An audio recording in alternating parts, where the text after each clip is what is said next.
कि Tokyo para Olympic से ये अच्छी खबर आ रही है कि गौतम बुद्ध नगर के डीएम और बैडमिंटन खिलाड़ी सुहास एलवाई ने फाइनल में अपनी जगह पक्की कर ली है।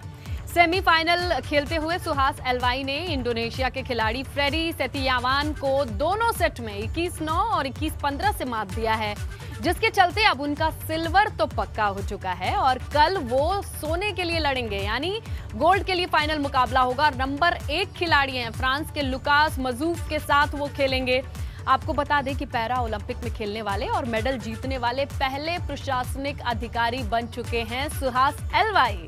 तो बेहद खास दिन है ये उत्तर प्रदेश के लिए और तमाम प्रशासनिक महकमे से जुड़े अधिकारियों के लिए भी, क्योंकि उनके इतने बिजी शेड्यूल, इतनी जिम्मेदारियों के बीच भी अपनी खेल प्रतिभा को ना सिर्फ बचाए रखना बल्कि उस कदर आगे बढ़ाना कि आप सिल्वर या गोल्ड जीत कर ले आते हैं अपने देश के लिए, ये बहुत बड़ी बात है। और इस पर मुख्यमंत्री योगी आदित्यनाथ ने सुहास एलवाई के इस प्रवेश को लेकर ट्वीट किया है। उन्होंने लिखा है कि टोक्यो पैरा ओलंपिक में डीएम गौतम बुद्ध नगर सुहास एलवाई ने पुरुष बैडमिंटन स्पर्धा में आज शानदार प्रदर्शन से फाइनल मैच में अपनी जगह सुनिश्चित कर ली है। कल होने वाले फाइनल मैच में आपकी विजय के लिए हम सभी प्रदेशवासियों की ओर से शुभकामनाएं। तो ये शुभकामनाएं वाकई पूरे प्रदेश ही नहीं देश की ओर से है, क्योंकि ये सोना या चांदी देश के लिए आने वाला है, लेकिन गौरव का क्षण उत्तर प्रदेश के लिए और तमाम प्रशासनिक महकमे के लिए, क्योंकि देखिए ना, इतनी अहम जिम्मेदारी, इतना बिजी शेड्यूल और इस बीच भी अपनी प्रतिभा का सोना मनवाएंगे, इस उम्मीद के साथ कल वो खेल के लिए उतरेंगे। तो बड़ी जीत होगी ये भारत के लिए। सिल्वर तो पक्का है, लेकिन निगाहें टिकी हैं सोने पे। सुहास एलवाई के लिए देखिए, मुख्यमंत्री योगी आदित्यनाथ ने भी ट्वीट किया है। लेकिन टोक्यो पैरा ओलंपिक के सेमीफाइनल में पहुंच चुके हैं गौतम बुद्ध नगर के डीएम सुहास एलवाई। अभी भी उनका मुकाबला चल रहा है और उम्मीदें टिकी हैं कि वो जीत के साथ सेमीफाइनल का ये मुकाबला जहां एंटर करेंगे। इंडोनेशिया के फ्रेडी सेतियावान हैं उनके साथ और ये मुकाबला चल रहा है। बताते चलें कि अलग वर्ग में बैडमिंटन में 6 सेमीफाइनल मुकाबला होगा, जिससे देश को कई मेडल की उम्मीद है। 2 मैच जीतने के बाद तीसरा मैच तो सुहास हार गए थे, लेकिन लगातार 2 मुकाबला जीतने के चलते उन्हें सेमीफाइनल में एंट्री मिल गई। भारत ने अब तक 2 गोल्ड के साथ कुल 13 मेडल जीत लिए हैं। अभी भी कई और मेडल झोली में गिरने की उम्मीद बरकरार है, जिसमें सेमीफाइनल में सुहास एलवाई का मुकाबला चल रहा है। तो देखिए, पैरा ओलंपिक पर निगाहें टिकी हैं। कल की सुबह बेहद शानदार थी, खुशखबरियों से भरी हुई थी और देखिए आज भी उसी उम्मीद के साथ। चलिए सीधा रुख करते हैं हमारे सहयोगी अविनाश तिवारी का और जानते हैं कि अविनाश, कल 1 बजे वाला मैच शायद सुहास हार गए थे या फिर नहीं, ये बताइए, इसकी अपडेट दीजिए और आज क्या क्या चल रहा है ये भी बताइए दर्शकों को।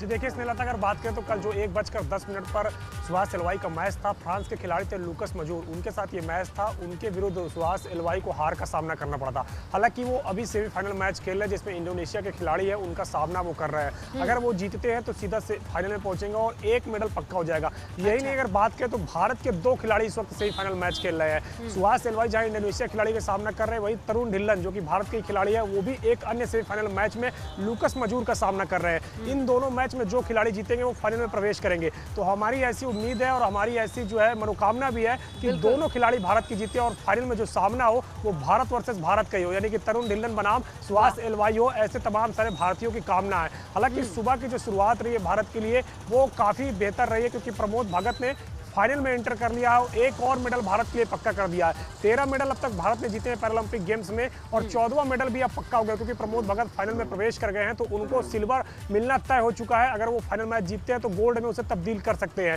देखिए, अगर आप देखें तो 1968 से पैरालंपिक खेल में भारत जो है लगातार वहां पे प्रवेश करता रहा है, लेकिन अब तक केवल 12 मेडल जीते थे, यानी कि 2021 में जो पैरालंपिक गेम्स चल रहा है इसके पहले 12 मेडल जीते थे, लेकिन अभी इसी पैरालंपिक में 13 मेडल जीत चुका है भारत। तो ये एक जो प्रतिभा है, तैयारी है और जो तमाम सारे खिलाड़ियों का डेडिकेशन है उसको दर्शाता है। आज कई सारे भारतीय खिलाड़ियों का सेमीफाइनल मैच चल रहा है, जिसमें अगर बात करें तो शूटिंग के लिए भी सिंहराज ने जो है फाइनल में अपनी जगह बनाई है, तो उनसे भी उम्मीद है कि अच्छा, जिस यूपी तरीके के से लिहाज अमित से लखेरा भी ने बताइए कल ब्रोंज मेडल कि जीता है और इस जीत में कितना पैरालंपिक कंट्रीब्यूशन उत्तर प्रदेश का है या उत्तराखंड का है?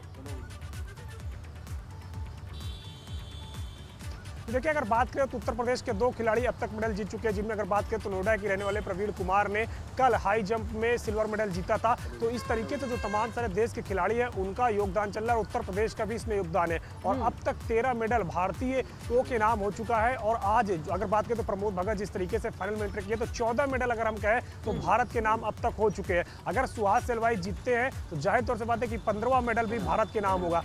तरुण ढिल्लन भी अगर मैच में जीतते हैं तो 16वां मेडल भारत के नाम होगा। और अभी अगर बात करें तो सिंहराज ने जिस तरीके से शूटिंग के फाइनल में जगह बनाई है तो उससे भी उम्मीद है कि वो भी कोई ना कोई पोजीशन अर्जित करके भारत के लिए मेडल जरूर पक्का करेंगे। लेकिन जिस तरीके से तमाम सारे पैरालंपिक खिलाड़ी खेल रहे हैं उससे जाहिर तौर से बात है कि भारत में जो तमाम सारे लोग जिनको खासतौर से दिव्यांग कहा जाता है, जो लोग निराश हो जाते हैं अपने शारीरिक कमजोरता से, अक्षमता से, वो इन खिलाड़ियों के प्रदर्शन को देख के कहीं ना कहीं प्रोत्साहित होंगे और आगे निकल कर आएंगे, किसी न किसी खेल से जुड़ेंगे और वो भी आगे चल के ओलंपिक के लिए क्वालिफाई करेंगे। ऐसी तमाम सारी लोगों की इच्छा है, हमारी भी मनोकामना है। लेकिन जो अभी मैच चल रहा है सेमीफाइनल का, भारत के 2 खिलाड़ी अलग अलग खिलाड़ियों का सामना कर रहे हैं और हमारी यही कोशिश है और हमारी यही दुआ है। अच्छा अविनाश, कितने चांसेस हैं कि बैडमिंटन में इंडिया वर्सेस इंडिया हो जाए? क्या कुछ इसके लिए इक्वेशन होंगे, कितने मैचेस जीतने होंगे, ये जरा बताइए। देखिए, अगर सुहास एलवाई जो अभी वो मैच खेल रहे हैं इंडोनेशिया के खिलाफ, अगर उसको वो जीत लेते हैं तो सीधा फाइनल में प्रवेश करेंगे। इसके अलावा एक अन्य सेमीफाइनल मैच भी चल रहा है जिसमें तरुण ढिल्लन लूकस मजूर का सामना कर रहा है जो कि फ्रांस के खिलाड़ी है। अगर तरुण ढिल्लन भी अपना मैच जीत लेते हैं तो फाइनल में फिर सुहास एलवाई बनाम तरुण ढिल्लन होगा, यानी कि इंडिया वर्सेस इंडिया ही होगा। तो यही तमाम सारे लोगों की दुआ है, भारतीयों की दुआ है कि तरुण ढिल्लन भी अपना मैच जीते और सुहास एलवाई भी अपना मैच जीते, जिससे कि फाइनल में दोनों भारतीय खिलाड़ियों का ही सामना हो। ऐसा कभी हुआ नहीं होगा ना अविनाश, मतलब भारतीय खेल इतिहास में कि इतने बड़े मंच पर दोनों पोस्ट के लिए दोनों 2 खिलाड़ी भारत के ही हो, ऐसा कभी हुआ है? अगर ये दोनों खिलाड़ी जीतते हैं तो ये अपने आप में इतिहास होगा कि किसी भी फाइनल में, खासतौर से पैरालंपिक या ओलंपिक की स्पर्धा में पहली बार 2 भारतीय खिलाड़ी आपस में टकराएंगे। ऐसा अब तक कभी भी नहीं हुआ है ओलंपिक के इतिहास में। लेकिन अगर ये दोनों खिलाड़ी अभी जो वर्तमान में इन दोनों के मैच चल रहे हैं सेमीफाइनल में, अगर जीतते हैं तो इसके बाद इन दोनों खिलाड़ियों का आपस में आमना सामना होगा। तो हमारी दुआ यही है कि दोनों भारतीय खिलाड़ी आपस में फाइनल में टकराए और 2 मेडल भारत के लिए जीत के लाए। जो आपने जानकारी दी है इससे तमाम दर्शकों की भी दिलों की धड़कनें बढ़ चुकी हैं कि कैसे एबीपी गंगा पर एक और ब्रेकिंग आए और ये बड़ी खबर जिसकी डिटेल आप दे रहे हैं हम दर्शकों तक पहुंचाएं। खैर, दुआएं चल रही हैं और उधर मैच भी चल रहा है, देखते हैं कि किस तरीके से आगे बढ़ते हैं। बहरहाल अविनाश, आपका शुक्रिया।